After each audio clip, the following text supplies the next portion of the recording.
હું બારિયા રણજીતસિંહ ચંદુભાઈ આજરોજ મહીસાગર જિલ્લાના ઉપાધ્યક્ષ બક્ષીપંચ મોરચામાંથી રાજીનામું આપું છું। મેં મહીસાગર જિલ્લામાં પૂર્વ જવાબદારી તરીકે મંત્રી તરીકે મોરચામાં 3 વર્ષની સેવા આપેલી છે અને આ સિવાય મારા ઘરની અંદર 1992થી મારા ફાધર શ્રી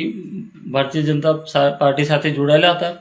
અને હું પણ આજીવન ભારતીય જનતા પાર્ટી માટે સમર્પિત હતો। પણ મને આજે એવું થયું કે મેન્ડેટ જોતા અને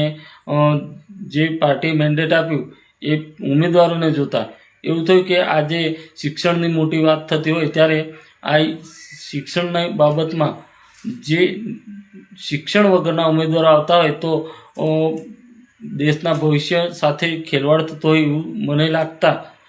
મેં રાજીનામું આપેલું છે। કેમ કે જે ઉમેદવારોને પાર્ટીએ મૂકેલા છે એ ઉમેદવારો શિક્ષણથી વંચિત હોય એવા, એમને પૂરતું નોલેજ ના હોય એવા ઉમેદવારોને જ્યારે ટિકિટ આપવામાં આવી એમની સામે જે ઉમેદવારો હતા કે જે ડૉક્ટર પણ હતા અને જે શિક્ષિત હતા, BA થયેલા હતા, એ લોકોનો અવગણના કરી અને જે લોકો 5મું કે 6ઠું ભણેલા હોય કે બીજું પહેલું ભણેલા હોય એવા લોકોને પણ મેન્ડેટ આપવામાં આવેલા છે। તો મારું એટલું જ કહેવું છે કે પાર્ટી જ્યારે વિકાસની વાતો કરતી હોય અને જો પાર્ટી આવા લોકોને મેન્ડેટ આપશે તો ભવિષ્યમાં આવનારા ભાવિ પેઢી માટે, શિક્ષણ માટે કે દેશના વિકાસ માટે કે યોજનાઓ પ્રજા સુધી પહોંચાડી કેવી રીતના શકાશે? તો મેં આ બધું જ જોતાં